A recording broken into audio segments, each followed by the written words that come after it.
আসসালামু আলাইকুম রহমতুল্লাহি ওবরাকাতু। প্রিয় দর্শক, আবারও একটা নতুন ভিডিওতে আপনাদের সকলকে স্বাগত জানিয়ে শুরু করছি। তো দেখতে পাচ্ছেন যে একটা মোটর ভ্যানের মোটরের কয়েল, অর্থাৎ কয়েল বাঁধানোর পরে এখনও কানেকশানগুলো দেওয়া হয়নি, সেইভাবে আমি ভিডিওটা শুরু করছিলাম। অর্থাৎ কীভাবে কয়েল ঢোকাতে হবে সেটা কিন্তু আমি দেখাইনি। তো আজকের ভিডিওর বিষয় সেটা হলো যে আমরা কোন খাঁজ থেকে কোন খাঁজে কয়েল ঢোকালাম। তো এখানে মোট আমার সোলার আছে 18টা, 18 সোলারের একটা মোটর। তো এই মোটরে আমি কোন কোন পাশ থেকে কোন পাশে কয়েল বাঁধাই শুরু করছিলাম। তো দেখেন বুঝতে পারবেন যে একটা মাথা, একটা মাথা, একটা মাথা। তো আমার শুরু ছিল এই মাথাটা। তো আমি বাঁধাই করি না কেন, যে কোনো জায়গার থেকে শুরু করতে পারবো মোটর বাঁধাইয়ের ক্ষেত্রে। তবে খেয়াল রাখতে হবে যে আমাদের এইখানে যে পয়েন্টটা আছে, এই যে ঘাস কাটা একটা পয়েন্ট আছে, এই পয়েন্ট দিয়ে আমাদের লাইনগুলো বাইরে বের করতে হবে। অর্থাৎ মোটরের ভিতরে যে লাইন দিতে হয়, যে তারটা দিয়ে, ওই তারের লাইনটা এখান থেকে বের হয়। এজন্য আমাদের মাথাগুলো যেন এই দিকে থাকে, অর্থাৎ এই নিকটে থাকে, সেই দিকে খেয়াল রাখতে হবে।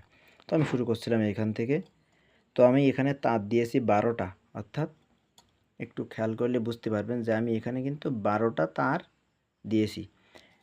কেন দিয়েছি? নতুনে আমার 12টা তারই দেওয়া ছিল, কোম্পানির থেকে যেটা দেওয়া ছিল সেটাই আমি ব্যবহার করলাম। তারের সাইজ হলো 24 নম্বর।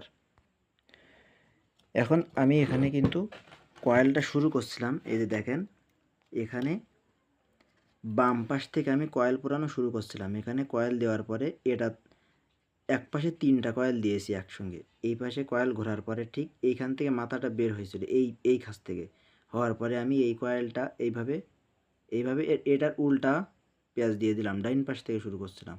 অনুরূপভাবে এটা দেওয়ার পরে এইখান থেকে আমার দ্বিতীয় লাইনের মাথা বের হয়েছিল, হওয়ার পরে ঠিক এই পাশে নিয়ে চলে গেছিলাম। এইখান থেকে আবার এটার এন্ট্রি দিয়ে দিলাম।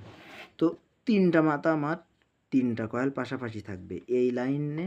অর্থাৎ এই পাশের যে লাইনটা, এই যে লাইনটা দেখতে পাচ্ছেন, এই যে লাইনটা, এই লাইনটার 3টা পাশাপাশি কয়েল থাকবে। ঠিক অনুরূপভাবে এইটার ওপরে অপার সাইডে যে 3টা কয়েল করতে হবে।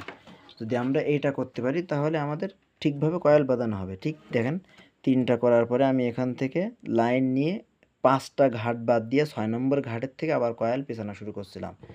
শুরু যে দিক থেকে করছিলাম বাম দিক থেকে, এখান থেকেও ঠিক শুরুটা বাম দিক থেকে শুরু করতে হবে।